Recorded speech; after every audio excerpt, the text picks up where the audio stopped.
aqui para mais um episódio do podcast. Hoje a minha digníssima resolveu aparecer para vir me ajudar.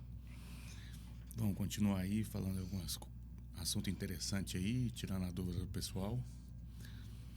Beleza? Bora lá, então. Vamos começar o assunto. Primeiro, o tema aqui foi treinamento. Divisões de treino. ABC, ABCD, FUBORE. Então, isso vai depender muito da rotina do aluno, né?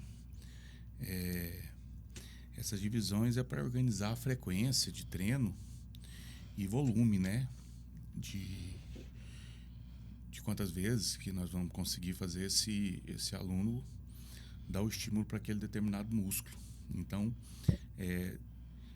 são estratégias que podemos usar para oferecer para cada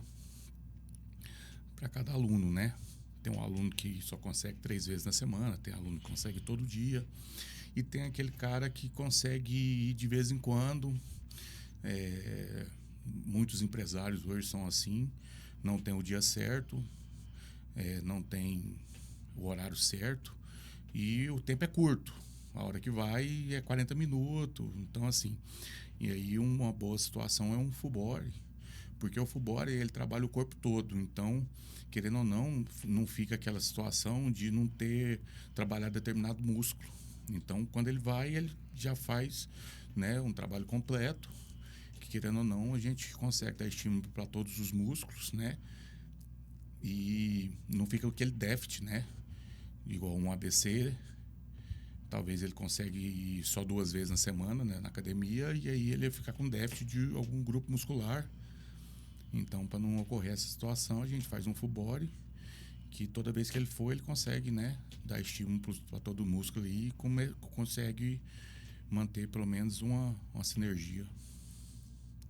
Certo. Tem diferença de treino para natural versus hormonizado? A diferença do treino em si, não, né? O que ele vai entregar, aí muda, né? Porque o hormonizado vai conseguir entregar muito mais volume e intensidade, né? Por causa das drogas, vai ajudar ele a aumentar bastante a força, que aí vai gerar um maior volume, uma maior intensidade, devido àqueles estímulos, né, que a droga proporciona. Mas a questão do treino em si é o mesmo, né? Ele que vai entregar uma resposta diferente. Ele vai entregar ela com mais volume, com mais intensidade, devido à harmonização. Falha concêntrica. Quando e como aplicar? Então, a falha é o momento que interrompe o movimento no ponto máximo, né? Você chegou ali no máximo, o músculo automaticamente ele falha. Então, por exemplo, você vai colocar uma carga que você consegue fazer entre 8 e 12 repetições. Chegou na 10ª repetição ali, você não consegue mais. Então, vai chegar no ponto máximo que aquele músculo consegue executar. E aí vai gerar a falha. Se você não, a gente chama de roubada, se você não utilizar outros músculos para continuar, você não vai conseguir mais subir aquele peso. Então, aquele momento ali é a falha, né? Que foi gerada no ponto máximo do esforço. Volume versus intensidade. O que importa mais? Então, os dois têm que andar junto, né? Os dois têm que andar junto. É o que eu acabei de falar aqui agora, né? A gente tem que trabalhar a repetição versus a carga. Então, para mim descobrir a carga, eu faço aquela regrinha entre 8 e 12 repetição. Se eu fazer muito mais do que 12, 15, 16, é porque está leve. Então, eu posso aumentar essa carga. E se eu comecei e não dei conta de fazer nem 6, 7, está muito pesado. Então, eu achando a carga, eu consigo, dentro de uma margem de repetição interessante, ter um volume de intensidade. E aí isso se torna um equilíbrio, né, entre esses dois pontos, que aí eu consigo ter um volume, intensidade, sem gerar uma lesão, dentro do que é esperado, né? Eu nem faço só 6 repetições muito pesado e nem faço 20 repetições leve. muito leve, né? Então eu acho um equilíbrio de repetições versus carga ali, ó. Treino para mulheres, mitos e verdades. A gente já falou muito aqui, né? Eu bato nessa tecla o tempo todo. Um vídeo meu até viralizou por causa dessas situações, né? Porque gera a situação da pessoa não entender, né? Que em momento nenhum eu não falei para a mulher não treinar peito. Eu falei para não exagerar no treino de peito, né? Mas deve treinar sim, pelo menos 1 ou 2 exercícios para peito. E eu gosto de trabalhar muito peitoral clavicular, que é a parte mais superior, né? Que trabalha o colo, né, da mulher ali, porque a mama ou ela é gordura ou ela é silicone, as duas opções. E eu trabalhar todo esse músculo do peito, então quer dizer que eu vou diminuir aquelas gordurinhas que incomodam. O que diminui gordura é o déficit na dieta, né? Então as pessoas misturam tudo, faz um bolo, né, como fosse um mexidão, e vem soltar baboseira pra gente, como se eu tivesse falado algo redôneo. Não falei nada em redôneo. Falei só o que é certo, simples, para não exagerar no treino de peito. Continuo dizendo, é a minha metodologia. Então, mulheres devem treinar pesado, devem treinar intenso, né, para gerar, né, toda uma situação de hormônio, de síntese, né, tem que treinar. Mas também ele tendo esse equilíbrio de volume, intensidade, sem exagero, né? E pode ficar despreocupado que treino não masculiniza mulher. São outros fatores que fazem mulheres masculinizar. O máximo que pode te deixar gostosa, mas masculinizar não. Masculinizar não, né? Agora, o excesso de hormônio, né? A pessoa não saber usar, não ser orientado por alguém, o excesso de hormônio pode masculinizar uma mulher, né? O excesso agora dessa modinha aí que tá de preenchimento, harmonização, a porra toda, pode deformar a mulher, mas a musculação não. A musculação não. Ela vai só dar estímulo no que a mulher já tem, então vai só tornear e trabalhar a musculatura ali. Mobilidade e aquecimento, a base ignorada. Então, eu defendo muito que mobilidade antes do treino, essa modinha idiota aí que tá todo mundo fazendo, não serve para porra nenhuma, tá? Pelo contrário, pode gerar lesão. Porque a mobilidade, quando você faz ela antes do treino, você está pegando seus músculos estabilizadores e cansando ele. Então, você já está pegando músculos pequenos, né? Que tem grandes funções, mas são músculos pequenos. E você fazendo aquela mobilidade lá sem necessidade nenhuma, que não serve para porra nenhuma, você está só gerando um estresse nesses músculos, que na hora que você for precisar realmente deles, o estresse que você gerou na mobilidade vai fazer ele falhar na hora que não devia falhar e vai fazer você se lesionar. Entendeu? Então, aí a pessoa vai achar que lesionou por excesso de carga. Pelo contrário, não foi o excesso da carga. Foi porque você fez uma merda numa mobilidade, que falaram pra você uma porra de uma modinha no Instagram, e você fez lá, não sei pra que, aquele empuxe core do caralho, e aí gerou a lesão. Aí ninguém te conta que foi isso, né? Porque mobilidade tem que ser feita em um dia específico. Em um dia específico. Você quer fazer mobilidade, você quer melhorar a flexibilidade, ou você faz um pilates em dias específicos, ou você tira um dia para você fazer isso, por você mesmo. Um método de treino mesmo. Tem essas duas situações. Ou você tira um dia na semana, 2 dias na semana para você trabalhar isso, né? Porque é bem chato, é bem estressante, é bem dolorido, é bem doloroso. Não é aquele negocinho que você fica fazendo lá, que você não sente nada, né? fica conversando com sua amiguinha lá e fazendo aquela merda, atrapalhando os outros, não serve para nada. Né? Agora, quando você faz com a ajuda de um profissional, vai no Pilates, aí você vê o que é a diferença do negócio. Aí a pessoa faz você alongar direito, melhorar sua flexibilidade, aí é diferente. Aí eu apoio, aí tem que ser feito e aí é outra história. Né? Agora, aquecimento não. Aquecimento você pode fazer aí 5 minutinhos de esteira ou, né, o que é o mais ideal, é se você vai fazer agachamento, você chegou de frente ao agachamento. Você está preparando para fazer o agachamento, você vai fazer 30, 40 repetições ali sem carga. Isso é um aquecimento. Você vai gerar um estímulo e vai avisar para o seu cérebro que naquele músculo ali vai começar um estímulo. O cérebro vai jogar sangue e vai preparar esse músculo para isso. Está pronto. É isso que é um aquecimento. É você avisar que naquele músculo, daquele determinado músculo, vai gerar um estímulo. E aí vai jogar sangue para ele e vai preparar para você fazer a atividade. Só isso. Ótimo. Drop set, rest pause, biset, funciona? Funciona e é importantíssimo, né? São técnicas avançadas para aumentar a intensidade do treino. Por quê? Porque se você quer... Existe dois tipos de treino.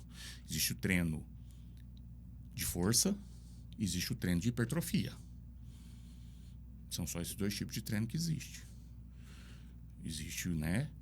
Aí, fora disso, são outros leques. São preparações, funcional.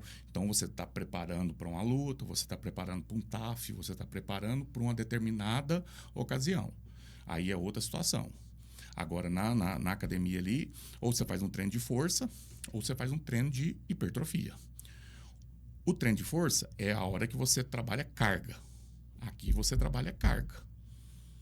Aí você tem o RM para você bater, para você fazer. Aí é carga, aí você tem um descanso maior. Aí é outra história. Trabalho de força. Trabalho de hipertrofia. Não tem necessidade de excesso de carga. A carga alta é uma escada o qual você chegou nela. Então, tem muita gente que fica lá fazendo merda na academia e acaba se machucando. Por quê? Porque quer subir a escada de 4 em 4 degraus.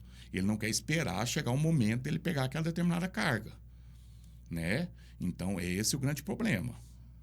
Então, na hipertrofia, você ir aumentando a carga, vai aumentar. Devido à prática, né? Devido ao aumento de volume que você vai tendo, o aumento da força que você vai te proporcionando, gradativamente você vai aumentando as suas cargas. Diferente do treino de força. Entendeu? Então, você tem que ter paciência que esse aumento de carga é um pouco menor, um pouco mais lento. Tem que ter paciência de esperar esses momentos chegar, porque senão você vai acabar se machucando. Né? Então, essas técnicas vieram para ajudar nisso, para você cada vez pegar menos carga e ter um maior dano tecidual nessa musculatura, para gerar maior recuperação e gerar uma maior hipertrofia, um melhor aumento do volume muscular. Então, por isso que vieram essas técnicas, né, e esses métodos, para você cada vez pegar menos carga e ter um estresse muscular bem maior do que você ter que fazer isso só com cargas elevadas. Então, você vai fazer um rest pause, você vai pular o que você podia terminar um leg com 400 quilos, você vai pular 250 quilos e vai fazer 10 repetições, para 10 segundos. 10 repetições, para 10 segundos. 10 repetições, para 10 segundos. Você entendeu? Então, você vai gerar muito mais estresse muscular, muito mais dano tecidual muscular e menos carga. Então, é para isso que vieram os métodos, né? Para você poder pegar menos carga e ter maior resposta de hipertrofia. Certo. Vamos mudar agora para nutrição. O que seria o ideal? Proteína ideal por quilo de peso corporal. O básico, assim, né? Sem aqui falando assim básico, sem avaliar a pessoa, a gente fala que 2 gramas por peso quilo para hipertrofia. O início, né? Não, é um valor Uma base assim, ali. para a gente não tá vendo quem está falando. Então, tanto uma pessoa que está iniciando quanto uma pessoa que já treina, 2 gramas vai resolver, peso quilo. Agora, se a gente fazer uma avaliação dessa pessoa, dependendo do grau que ela já está, do nível que ela já está, aí a gente vai trabalhar 2,2, 2,3, 2,4, vai depender muito.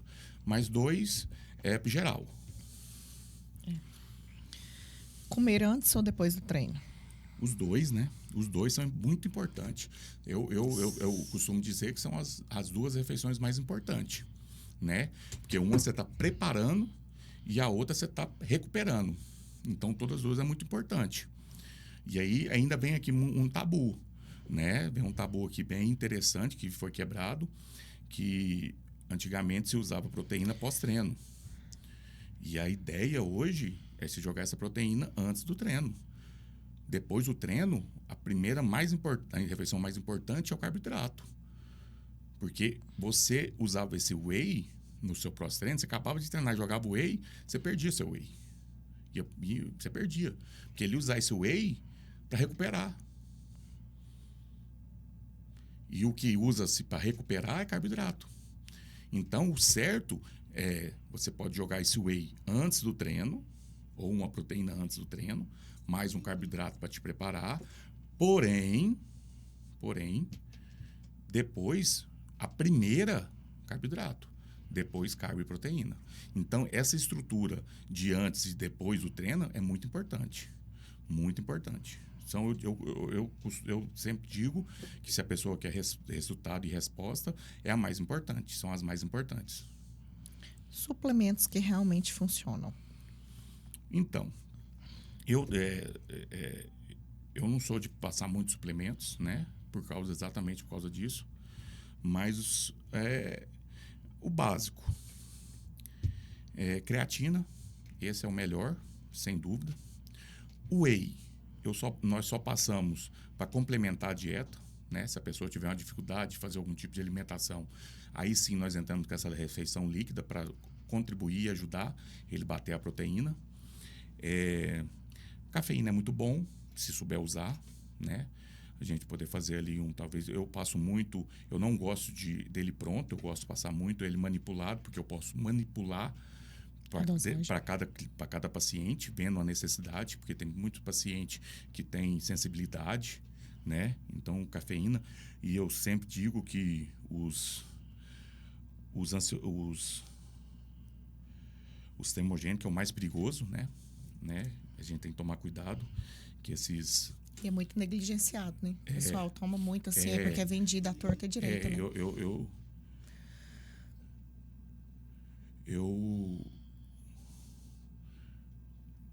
Esse pré-treino pronto, eu quase não gosto, porque vem muita cafeína, né?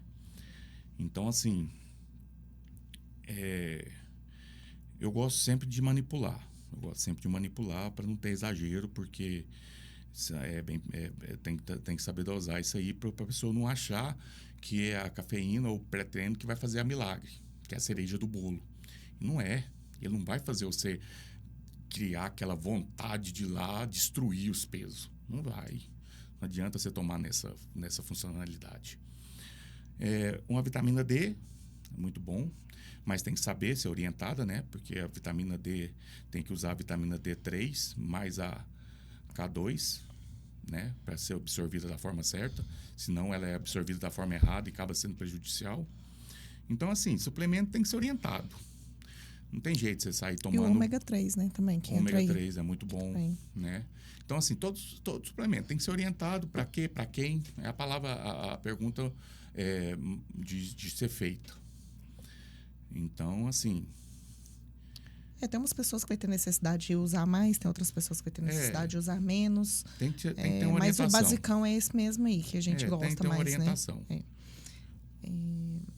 Low carb para quem treina, funciona ou atrapalha? Olha,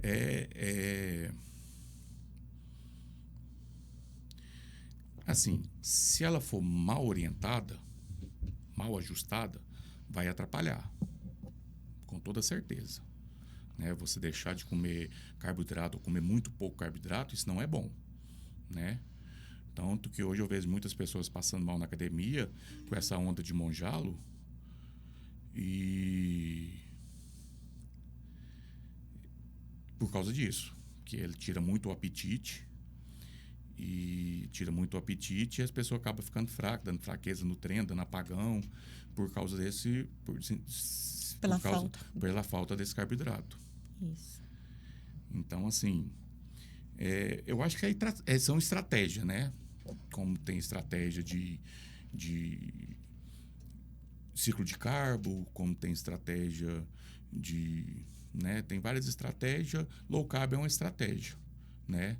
Que também não deve ser usado só ela. Não deve ser usado por muito tempo. É igual a cetogênica também, da mesma forma. É uma estratégia. Não tem que ser usada por muito tempo. Não, são só para você dar quebra de estímulo. Né? A verdade é que as pessoas usam muito low carb para recompensar os erros que elas fazem, né? Exatamente. Aí elas se privam muito durante a semana, porque a low carb ela não é um low carb, né? Ela não é para ela ser totalmente sem carbo. Mas os carbos que tem nela tem que ser utilizados nas horas certas. E as pessoas mantêm ela por um bom tempo justamente em virtude para tentar recompensar o erro que elas fazem. Aí é onde gera muito o que? Flacidez, né? A gente não vê as mulheres torneando por isso, porque não ganha volume. Vamos para a próxima aqui. Estratégia para ganhar massa sem engordar. Então, a estratégia sempre é saber ajustar os macros, né? É o controle dos macros, né? E não existe mais isso, aquele negócio daquele off sujo, né? Que antigamente os bodybuilders faziam. Assim, se você fazer a dieta que nós passarmos, ela vai estar calculada para você e com certeza você não vai ganhar gordura, né? Então, você não vai engordar. O que te engorda é o extra que você faz, é o erro que você comete. Então, a saidinha que você dá da dieta é o que te bagunça todo o esquema, né? E as pessoas ainda têm aquele defeito grande, né? De errou na quinta, só volta na segunda. Então, aí ainda é onde se torna mais caótico o problema. Porque se ele erra uma refeição, reseta, reinicia, já volta para dieta, vai lá, faz um cardio, paga a cagada que fez, tá tudo certo, mas eles não agem assim, né? Então, errei, agora deixa torar o pau e segunda-feira eu volto. Aí é onde vai dando o acúmulo, vai virando o problema. Refeed versus dia do lixo. Quando e como usar? Então, esse nome dia do lixo ficou muito, muito engraçado, que a pessoa já começa a dieta e já quer dia do lixo. Esse negócio de dia do lixo não existe. Né? Não alimentação não é lixo, né, gente? Dia do lixo não existe. Por aí. Não existe. Você já ir para uma consulta com o nutricionista, já com aquele tem na cabeça, eu vou pedir porque eu tenho que ter pelo menos um dia do lixo. Isso não existe, né? As pessoas têm que entender que tem que ter uma disciplina, tem que ter uma melhora da alimentação. Uma refeição aí, fazer ela à vontade, comer aquele negócio que você tem vontade, né?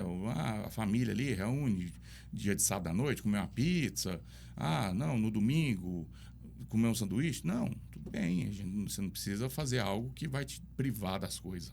Mas você já chegar no consultório falando que dia que é meu dia do lixo, isso é muito irrisório, né? A pessoa já está indo para lá para saber o dia que ela pode fazer a cagada. Então, assim, é muito... Elas procuram muita autorização para elas errarem, né? Termogênicos naturais e manipulados. Então, é muito bacana, igual eu falei aqui, são aqueles que a gente manipula, né? Assim, eu gosto de manipular porque são bem ruins, né? Não são nada palatáveis, né? Se você pegar um gengibre, um chá verde... beterraba. Esses negócios. Então, assim, se você for lá na lojinha de produtos naturais e comprar os pozinhos ali e misturar aquilo ali, eu tiro o chapéu pro cara que toma, porque é foda.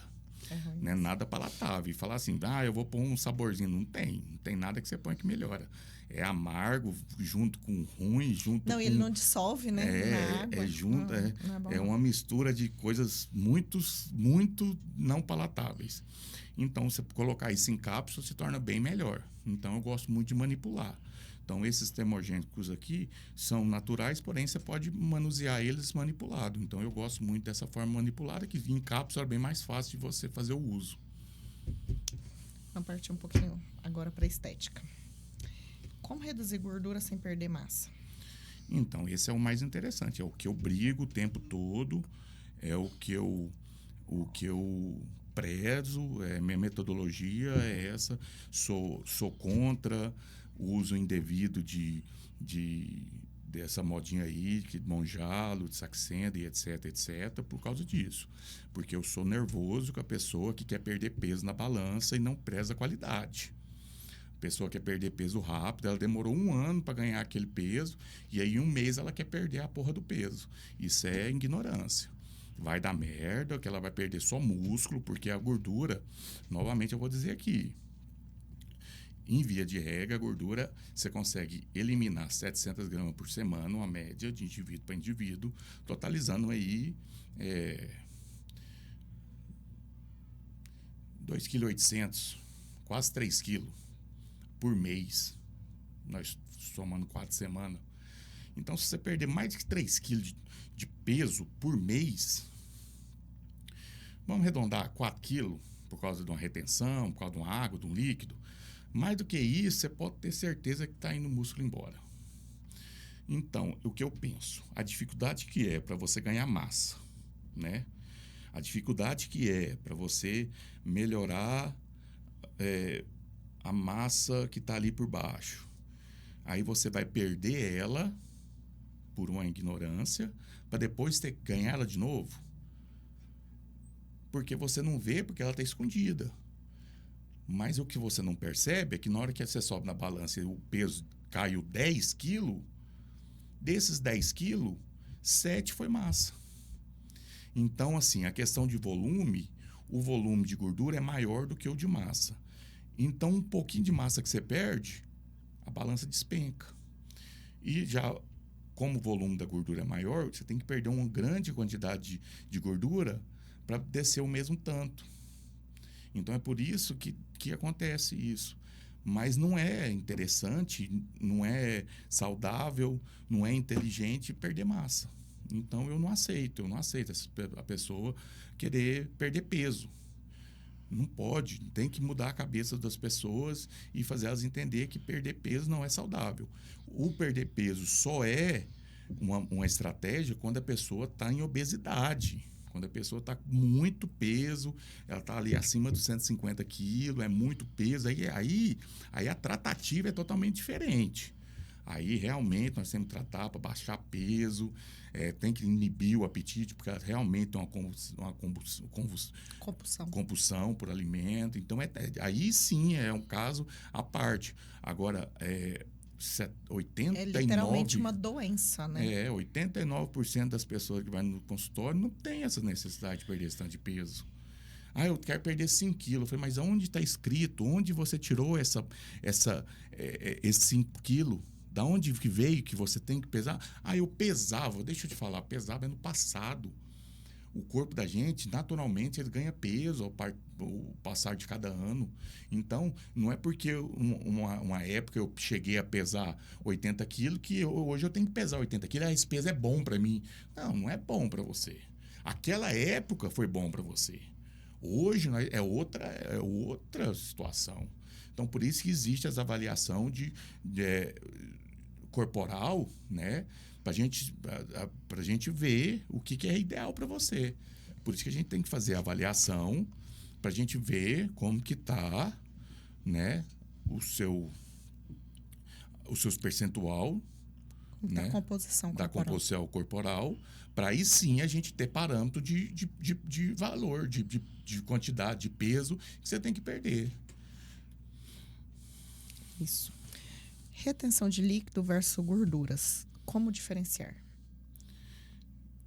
Então, a retenção ela vai deixar aquele aspecto mais... Embaçado. Não é só embaçado, é um aspecto mais de água, né? Então, ela é mais mole. É um aspecto bem mole, que na hora que você pega, você sente que é líquido. É diferente, a gordura é mais espessa, Na hora que você pega, você sente o que é gordura. Agora, quando é água, você percebe que é uma água que está ali por algo que está acontecendo. Vou te dar um exemplo para você entender bem. Quando você machuca e gera um inchaço, aquilo ali é água, chama-se um líquido sinovial. É para você entender, aquilo ali é uma retenção que gerou ali. Entendeu? Quando a mulher sai de um pós-operatório, ela tem que fazer aquelas drenagens linfáticas. Por quê? Porque gera um líquido, porque é o corpo reagindo e combatendo aquela agressão que teve. Então, gera esse líquido, aí você tem que fazer a drenagem para ajudar a ir tirando esse líquido que vai acumulando, porque você fez uma agressão ali naquela região. Então, essa situação, você vê que é mole, né? Você pega, não tem intensidade. Isso é retenção. Quando você aperta, você sente você vê que é uma retenção. É diferente de gordura. A gordura é mais densa. Você pega, você sente que é gordura, porque tem uma densidade, né? Estratégias para finalização, para evento, fotos, palco. Então, eu passo algumas estratégias, principalmente para as influencers que eu treino, quando elas vão fazer fotos, né? Porque tem umas que vai fazer foto de calça, aí tem que ter um volumezinho maior, tem umas que vai fazer foto de biquíni, tem que estar mais cortada, né? Mais definida. Então, tem umas estratégias que nós usamos, né? Talvez ali 2, 3 dias a gente aumenta bastante o volume de água, para chegar no dia a gente baixar esse volume, né? E gerar uma estratégia aí de movimentar o líquido do corpo dela. Então, tem algumas situações, né? Dá uma diminuidinha no sal. Tem muitas coisas que podem ser feitas, né? As pessoas que já estão bem condicionadas, talvez você diminuir a proteína, jogar um carbinho maior, não treinar no dia, né? Dar essa mexida, jogar esse carbo ali. E depois você... Tem várias estratégias. Depende muito do shape dessa pessoa. Mas tem muitas estratégias que pode usar. Mas o da água é o melhor, né? O da água é o melhor. E nunca usar diuréticos. Porque o diurético, lembre-se que para todo efeito existe... para toda ação existe uma reação. Então, se você tomar o diurético, depois você vai ter um rebote. Então, você vai ficar seca no dia você vai acordar igual o baiacu. Então, vale o preço? Não vale. Então, é o que eu falo. Então, tem que tomar cuidado. Então, tem que fazer umas estratégias, mas estratégias saudáveis. Influência do sono na hipertrofia. É totalmente essencial. Eu estou falando muito nos vídeos a questão do descanso, né? O descanso é tão importante quanto o treino, eu já falei. De 0 a 100, 70% é dieta, 10% treino, 10% recuperação, descanso, sono, né? E 10% complemento, que é suplemento, manipulado, etc. Então, ele é tão importante quanto o treino. Porque se você não descansar, você não recuperou para poder treinar novamente, né? E se você for acumulando essa situação, você pode acabar chegando aí a ter um overtraining, etc, né? E tem pessoas que gostam de fazer várias atividades, musculação, e vai lá e fica 2 horas fazendo musculação, e depois já vai para um futevôlei, depois já vai para uma bike, já vai para não sei o quê, aí não deixa o corpo descansar. Não deixa a musculatura regenerar, recuperar, fazer todo o processo. Aí vai lá, não tem resultado, reclama da dieta, reclama do processo, mas não é o processo que está errado, você que está com excesso. E esse excesso não está gerando descanso e não está gerando, e você não está conseguindo nem comer, nem jogar macronutriente necessário para você, né, fazer todas essas atribuições.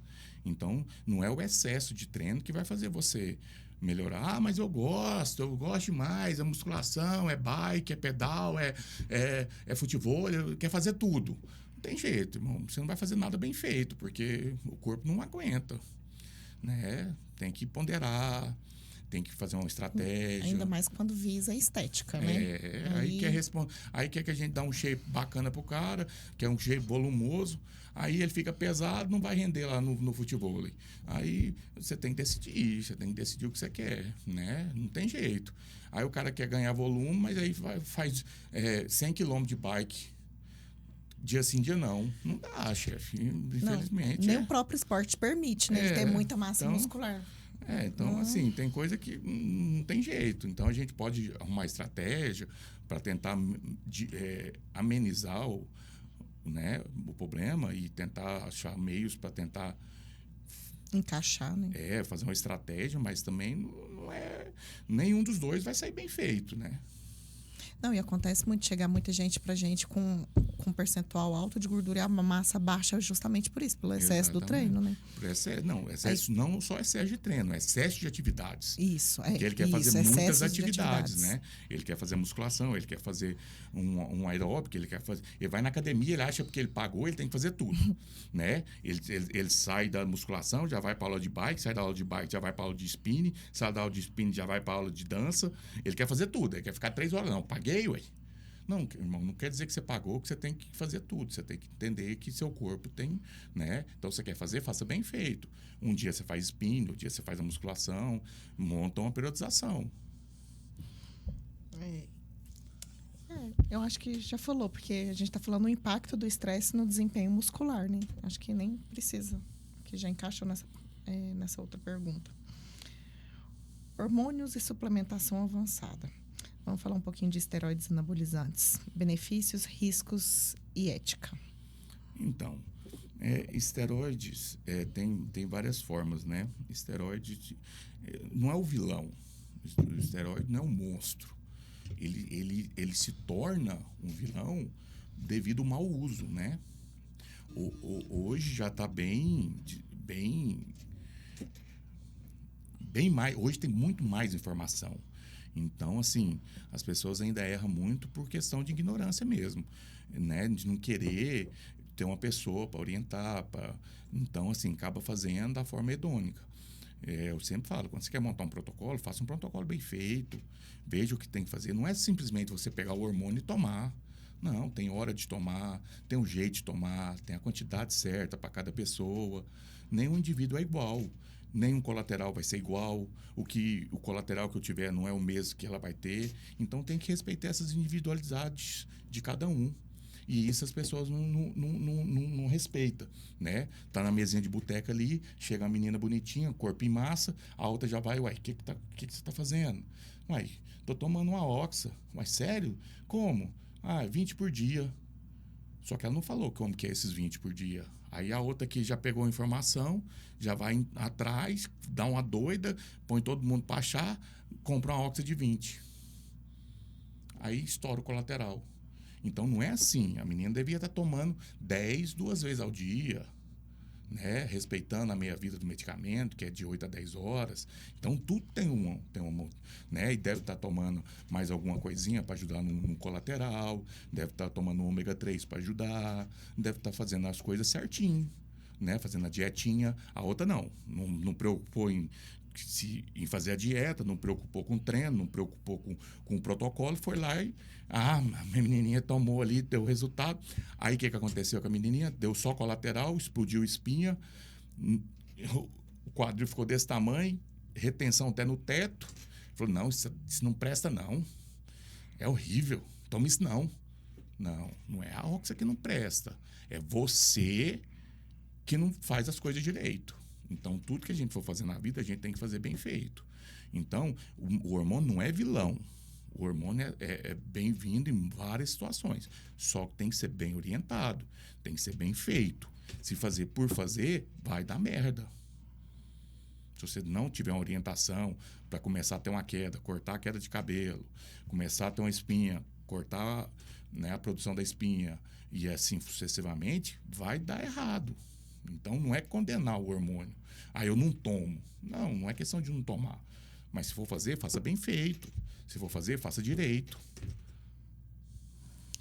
TRT, Terapia de reposição hormonal. TRT é muito interessante, né? Porque essa palavra caiu na boca do povo, né? Aí os caras que tudo toma hormônio falam que tá fazendo TRT. O cara tá com 26 anos, eu tô fazendo TRT. Olha, irmão, como assim você tá fazendo reposição hormonal com 26 anos? O auge. Que porra é essa? Então as pessoas não sabem nem o que é a palavra, mas para não falar que tá tomando bomba, aí não, tô fazendo TRT. Mas como assim? Por que você tá fazendo TRT? Então, assim, TRT é uma reposição hormonal. Por quê? Porque o homem, na hora que ele chega ali, passou dos 40, é igual a mulher. A mulher entra na menopausa. O homem, passou dos 40, ele começa a ter a queda drástica do hormônio. E aí, quando dá essa queda drástica, começa a vir alguns sintomas que atrapalham muito, né? Então, perde qualidade de sono, perde massa, perde isso, perde aquilo, vários fatores que influenciam. E aí, o importante é fazer os exames, ver como que tá, para fazer a reposição disso. É a hora que você passa a jogar de fora para dentro o que já não está sendo mais produzido na mesma quantidade por dentro, né? Então, isso é o TRT. Então, o TRT é 0,7 de testosterona, aí, vamos supor, uma dura, é 0,7 a cada 10 dias. O cara tá jogando 1 ml 2 vezes por semana, tô fazendo TRT. Ah, meu parceiro, pra cima de mim. Onde você vai com essa historinha? A tese do cara tá batendo 3.500, fazendo reposição. Não, segura a onda, irmão. Pra que mentir? Tá mentindo pra quem? Tá mentindo? Você quer mentir pra padre? Você, no confessionário mentindo pro padre? Não dá, né, chefe? Né? Vamos devagarzinho. Então, assim, não é um ciclo, é totalmente diferente. O homem, quando usa um hormônio, ele faz um ciclo. Por que o homem faz um ciclo? Porque existe uma média de, uma média de segurança para a gente conseguir reativar o eixo. E ele tem a produção natural, que é o que pode fazer ele continuar com a vida de reprodução, né? Quando ele joga de fora para dentro, inibe esse eixo, então automaticamente ele passa a ficar infértil, né? Ele não está broxa, ele está infértil, ele não, né? A capacidade dele de se reproduzir, de reproduzir, engravidar alguém, a esposa dele é mínima. É mínima, de 1%, né? Então, é isso que acontece. Então, de 12 a 16 semanas, é uma média de segurança que nós temos para poder conseguir reativar esse eixo com facilidade. Então, por isso que trabalha dentro dessa média. Então, por isso que o homem faz o ciclo. Porque o ciclo dele varia de 12 a 16 semanas. Deu 16 semanas, nós temos que cortar esse hormônio que está entrando de fora para dentro, sintético, e reativar o eixo. Reativar o eixo é fazer o testículo dele voltar a produzir natural e passar a ter os esperma vivo, né, para poder estar ativo, para poder reproduzir, né? Então, é isso que é um ciclo, né? E aí é onde acontece muito. Aí a pessoa está no shape ali, está no auge do negócio, aí não quer interromper. Aí é negligente, fica aí quase um ano e meio tomando o negócio. Aí na hora que vai reativar o eixo, porque a mulher catracou, falou que quer ter filho, não reativa. Dá o trabalho, e aquele trem, aí a mulher já fica braba, já fala mal do hormônio, aí o cara já põe pilha e fala que o negócio, que o hormônio foi ruim para ele. Não foi ruim, irmão. Ele que foi negligente e não fez a porra do negócio certo. Aí passou das 16 semanas, o shape estava em dia, o trem estava no auge, sendo elogiado, meteu o pé. Aí chegou lá na frente e falou, e agora? Agora o trem não quer funcionar, nem a custa de reza braba, nem na macumbeira deu certo. Então, é negligência. Então, o maior problema do uso de anabolizante é a negligência das pessoas. As pessoas são negligentes. Fala até mais a questão do monjalo. Mesmo o monjalo, as pessoas estão usando com negligência, estão usando por conta própria, não estão fazendo a dieta, não estão... Por quê? Porque tem que ser feita uma dieta com mais proteína, para você comer menos e ter ter o mínimo de perca de massa possível e depois fazer o desmame, fazer todo um processo, fazer um negócio bem feito. E eles não estão fazendo isso. Eles estão comprando, tá na modinha, tá vindo de fora aí, uma galera trazendo essa porra de fora, e um comprando, um passando pro outro passando pro outro, tá usando de forma disseminada, né? E aí tá dando as merda. Tá vendo, chegando essas pessoas aí cheias de gordura, né? E corpo feio da porra, e tá aí, tá virando essa bola de neve aí. Porque aí os caras ficam à mercê do negócio, não quer fazer dieta, não quer fazer a porra nenhuma, aí pega férias aí agora, vai pôr água lá, destrói na pinga. Come e bebe o que tem direito. Ah, não, na hora que eu voltar eu meto um manjalo. É assim que a galera tá fazendo. É onde dá a merda. Então é a negligência do ser humano que faz a merda. Não é o produto que é o vilão, não. Exatamente. O Monjaro, ele é muito bom. Mas para quem tem a necessidade. E saiba usar. Isso. Manipulados para estética. Eu acho que então, envolve tudo isso, né? Porque foi a mesma coisa que eu falei, né? Manipulado para estética é a mesma coisa que eu falei. São alguns termogênicos, são algumas coisas que contribuem, né? São esses 10% que eu falei que contribuem no processo, né? Mas também não tem nada que substitui a dieta e o treino. Monjalo não substitui dieta. Cirurgia plástica não substitui dieta. Esse procedimento estético que estão fazendo, harmonização, não sei o quê, não substitui o treino. Você pode lá, põe um negócio na bunda, põe um negócio na panturrilha, põe um negócio no peito, tá? Virou uma zona essa merda. Mas não substitui o treino. Se você não treinar, vai ficar cagado. Vai ficar feio, vai de longe o povo vai ver que você aplicou um negócio lá, você colocou um negocinho lá. Exatamente.